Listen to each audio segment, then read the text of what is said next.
Hello and welcome back to episode 16 of the Middle Ground podcast and episode 4 of Fat Loss Foundations.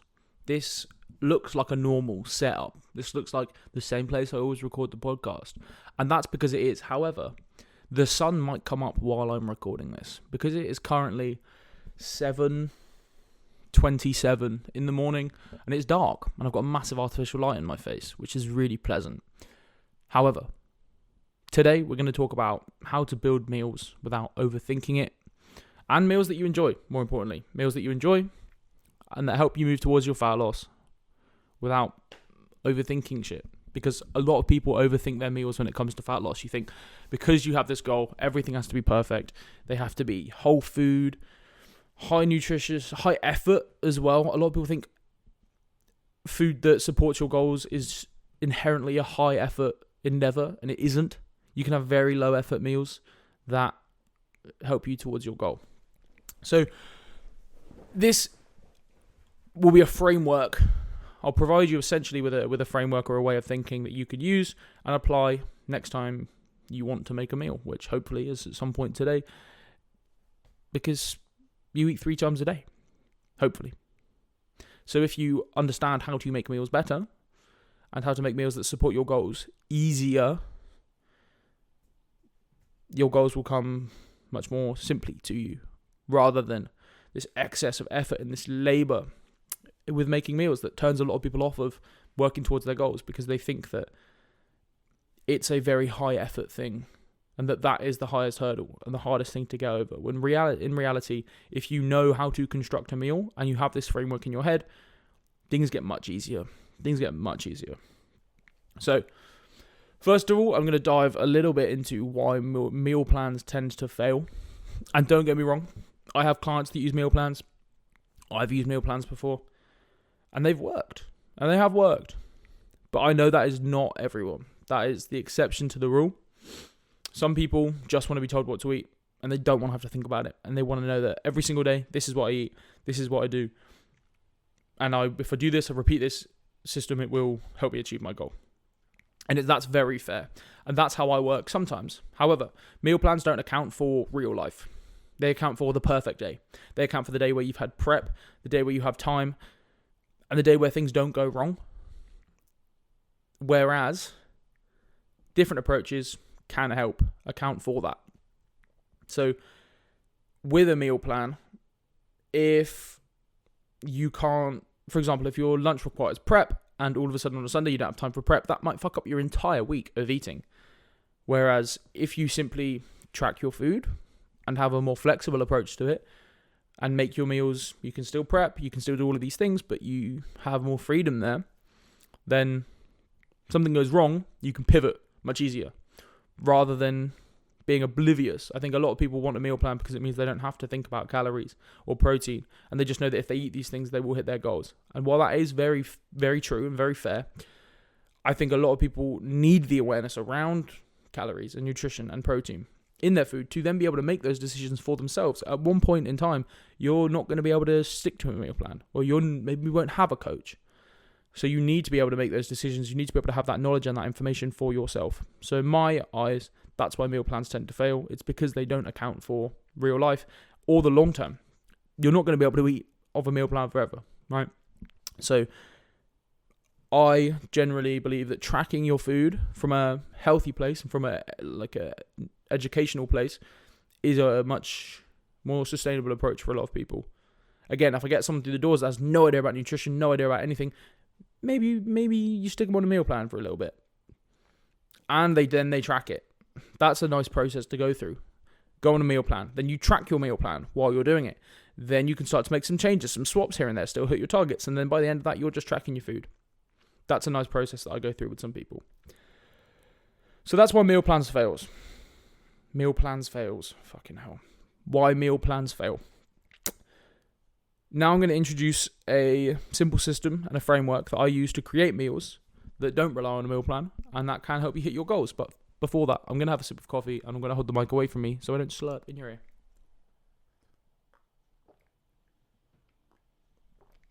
Beautiful stuff. I don't know if you can hear the rain outside, probably not, but it's pattering down right now, and the sun is slowly coming up, which is very nice. So, when you come to create a meal, I want you to think of it like this. This is how you're going to make meals from now on. Start with your protein. Where is the main source of protein in this meal coming from? You should be able to identify where the main source of protein in a meal is. At least 25 to 30 grams. At least. Right? Ideally upwards of 50. Depending on the size of the meal. But you should be able to look at a meal and go, yep, that's where the protein is. You should be able to have a solid portion of protein, whether it's chicken, beef, fish, eggs, maybe even just a whey shake on the side of a normal meal, right? It sounds stupid, but it works. If you can identify the main source of protein in a meal, you're off to a fucking flyer. And before you start any meal, think, okay, what's the main source of protein? And you build it out from there. So that's your bullseye, that's your target. And then we go out and we go out and we go out. Okay, that's the base of your pyramid. Then add your carbohydrates in. Where are my carbohydrates? Where's my energy coming from this meal? Whether it's slightly faster digesting ones or whether it's slower digesting ones, it's completely up to you. I wouldn't get into the nitty gritty this early. Generally, you want the slightly slower digesting ones, the lower GI ones, just because they take a bit longer to digest. They have a slower release of energy. You're not going to have the insulin spike that might lead you to be hungry later on. I'm not an insulin guy. Like, I'm not going to tell you spiking your insulin makes you gain fat. It doesn't. But spiking your insulin and then that crash might make you feel a little bit hungry, a little bit low energy later on.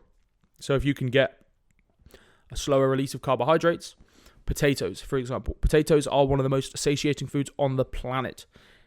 Throw them in your meals. Left, right, and centre. I have 2 potato-based meals a day. Breakfast and lunch, for me, have potatoes in because they help keep me full. And I'm ravenous. So if you can pick your carbohydrates, rice. It might be bread. You might make a sandwich, right? A wrap. Potatoes. There's so many different forms of carbohydrates out there that you can add to a meal. Again, don't neglect them. Don't cut them out of your diet. Never.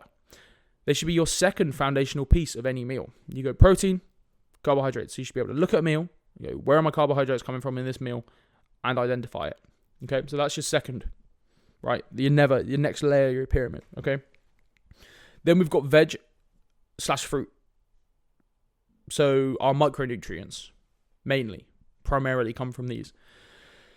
So again, it might be broccoli, it might be berries. I'm not going to sit here and name vegetables. You know what vegetables are, right? I wouldn't go for root vegetables because they're generally higher in carbohydrates. So that could be a carbohydrate source. So again, whether it's like potatoes, sweet potatoes, like to me, I don't categorize them as a vegetable in my meal. They'd be categorized as a carbohydrate. But we're thinking green veggies, we're thinking tomatoes, all of these things, right? Lots of different things. But you want to have a source of them in your meals, fruit and or veg. Probably 2 servings per meal so that you're getting your micronutrients in. Again, massively overlooked, but micronutrients are huge for just generally how you feel. If you have no veg in your diet, even if you're hitting your protein, hitting your calories, doing everything right, you're probably still not going to feel the best you can because you need your micronutrients, okay? So then, you should be able to look at a meal, identify where's my veg, where's my fruit coming from. One or the other. I'm not asking you to put veg and fruit in the same meal. It might be a bit weird. Then we're going to add your fats. Okay? So don't go too crazy here because you don't want to overdo it. It makes it very easy to overdo calories. But again, you should be able to look at a meal and identify your fat sources. Fat is absolutely vital. It's so important. Heart health, brain health, hormone health. So many things. If you neglect fat in your diet, you're not going to feel great. Again, if you have a very low fat diet, your body is going to feel fucking horrendous and your hormones are going to tank. So make sure you are including enough fat in your diet. And you should be able to look at a meal and go, where's my fat coming from? It might be avocado. It might be eggs. It might just be cooking it in olive oil or drizzling some olive oil over the top of it when you're done. Again, within reason, because you don't want to overdo the calories, but especially in a fat loss phase, you should be including fat, at least your minimum requirement, because you're going to feel it if you don't. And then finally, our top of the pyramid, cherry on top, which is, I actually believe, more foundational to the pyramid, but I have put it last just because it makes more sense to, is making it taste good, because you're not going to eat something consistently that you don't like the taste of. So this might be sauces, seasonings, cooking methods. seasonings are huge. A lot of people don't know how to season food properly. Even just a bit of salt and pepper goes a long fucking way. But by seasoning mixes, learn how to season yourself. Seasonings last a long time, especially if you don't just buy the little things of them, buy bags of them. If it's a seasoning you use often, buy a bag of it. You can get a bag of it for £1. A bag of paprika, like a big bag of paprika is like £1. And a little thing of it, which is much less in weight, but you're paying for the glass, right, is way more expensive. So buy your seasonings properly and use them properly. Learn how to use them. Then sauces. You can just, if a meal is a bit shit, have a sauce that you like. I put barbecue sauce on pretty much everything because I love it. It makes my meals so much more enjoyable to cover them in barbecue sauce. And that sounds stupid, but for me, it works, okay? And this is really important, but cooking methods. Learn how to cook. If you don't know how to cook, you can't complain that your food doesn't taste nice because you just don't know how to cook it, right? If you're an adult, you should know how to cook things properly. And not just randomly, but like genuinely know how to cook things. Your meals will taste better just as a byproduct of you learning how to cook better. If every time you have broccoli, it's like mush and disgusting, learn how to cook it properly. And it will taste better. You don't have to cover things in oil to make them taste good. You can just cook them better. So that's a really foundational part of this, is actually knowing how to cook. Because it does make things easier. And you enjoy it. It becomes a bit of a labour of love. And yeah, it takes a bit of effort to cook things. But fuck me, do you enjoy the meal more afterwards? And if you've cooked it, you know what's in it, right? Which is a very simple part of this. But again, when you create these meals, you go, where's my protein? Where's my carbohydrate? Where's my veggie and fruit? Where's my fat? And how am I going to cook it and season it? And that should be generally how you construct a meal. So that's the framework, the simple framework. And I'm going to have another bit of coffee before I dive into some real life examples for you and make a bit more sense. Oh, fuck me, that is good. That is good coffee. Right, so I'm going to give you some real life examples for breakfast, lunch and dinner so that you have a bit more of an idea what a meal might look like, okay? So breakfast. It could be as simple as yogurt, right? 0% fat Greek yogurt, that's where your protein's coming from. Mixed berries, that's your carbohydrate. And fruit, very simple stuff. Bit of honey, more carbohydrate. And some peanut butter, that's your fat. Right? It doesn't really require any cooking, so I wouldn't worry about that. But do you see how easy it can be to create a meal that hits your calories, hits your macros, helps you move towards your goal? Can be super quick. You got yogurt, fruit, honey, peanut butter. Awesome. All 4 things have been hit there. Or, if you're more of a savoury person, this is my breakfast every single day, has been for the last couple of years. Beef, that's my protein, right? A little bit of fat. Eggs, more protein, a little bit of fat. Potatoes, carbohydrate. Right, there's not really any veg in there. Because, what veg am I going to put in that? Weird, right? But I eat a lot of veg throughout the day, so it doesn't really matter. But for me, that's my simple breakfast, right? You could swap out the potatoes for rice. You could do whatever the fuck you want with these things. These are just frameworks. These are just ideas. But if you can have some consistent staple meals that you can make very quickly, very easily, and you know that they taste good, you know that they enjoy them, and you know that they hit your goals, amazing. You're going to feel so much better for it. Now, lunch, very simply, you might go chicken, rice, broccoli, avocado. Chicken, protein, right? You're basing the meal around your protein. Then rice, carbohydrate, awesome. Got it, locked in. Again, hundreds of different types of rice. Pick whatever you want, pick whatever you enjoy. Maybe you want to go a brown one, a bit more fiber. Slow the digestion, make you feel a little bit fuller, right? Avocado, fat, awesome. Broccoli, veg, sick. Go from there, bosh. You hit your 4 bases. Dinner might be pasta, carbohydrate, right? Tuna, protein, tomatoes, tomato-y sauce, vegetables, cheese, fat. So simple. It doesn't have to be complicated.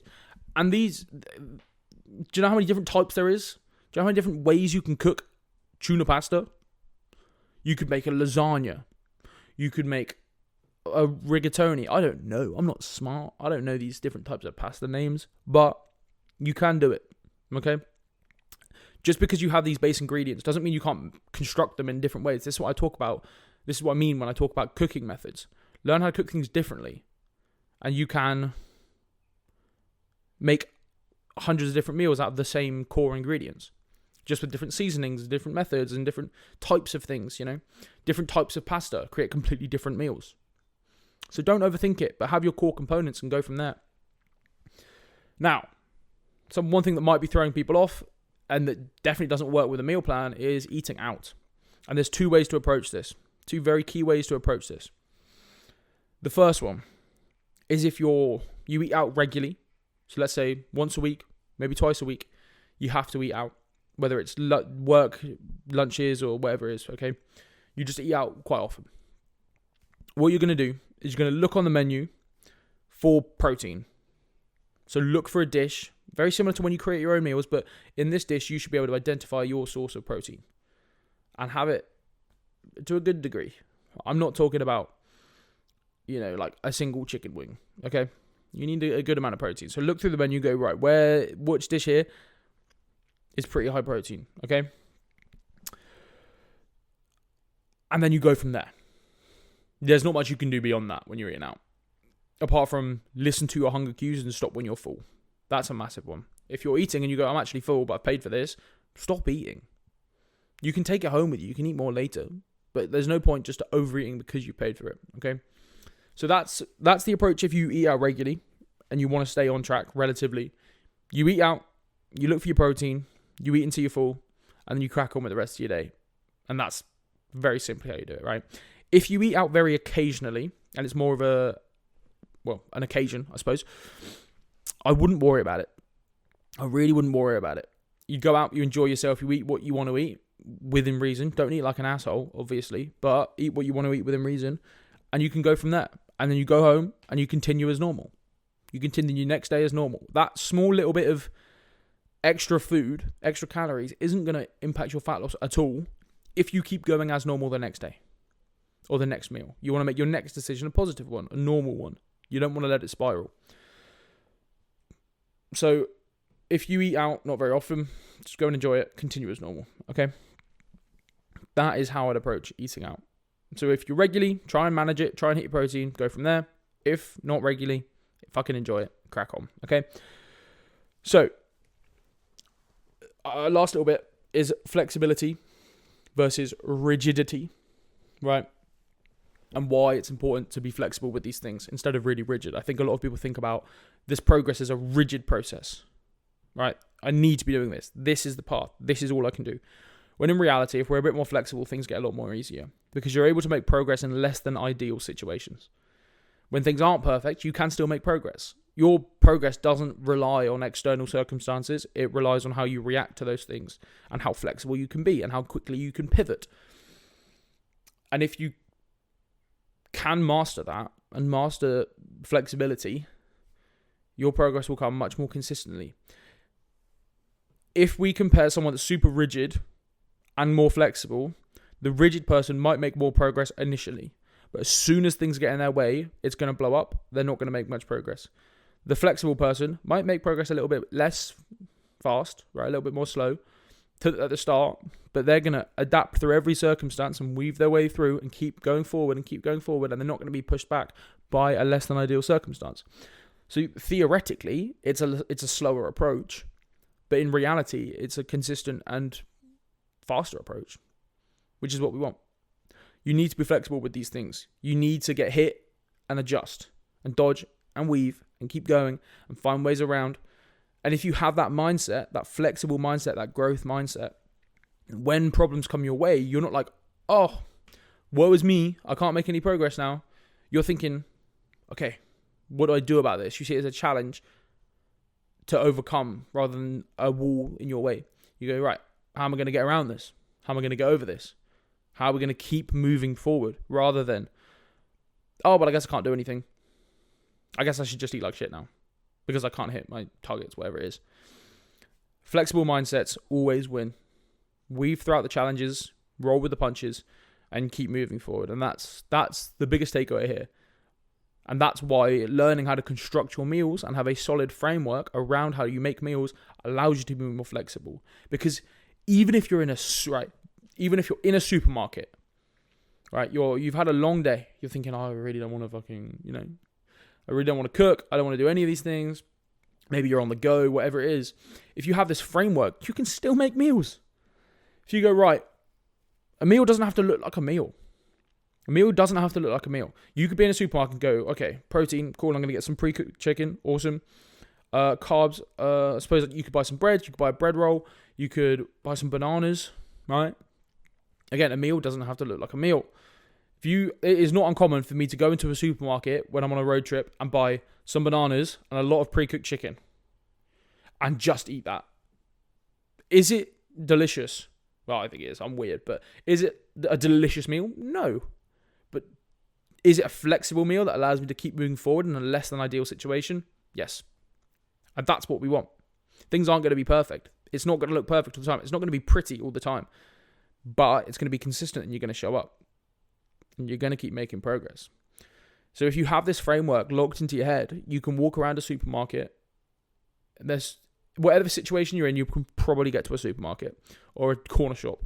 And you can go, right, protein, carbohydrate, maybe veggie, fat. And you're absolutely flying them. So don't overthink it. And don't overlook the benefits of having a flexible approach and a flexible mindset. Now, your action step for this week, for this podcast, is to have 3 default meals. To figure out what 3 default meals look like for you. Low effort, high reward. Pick a breakfast, a lunch, and a dinner that you can make on autopilot based around protein, then add your carb, then add your veggie, then add your fat, and go from there.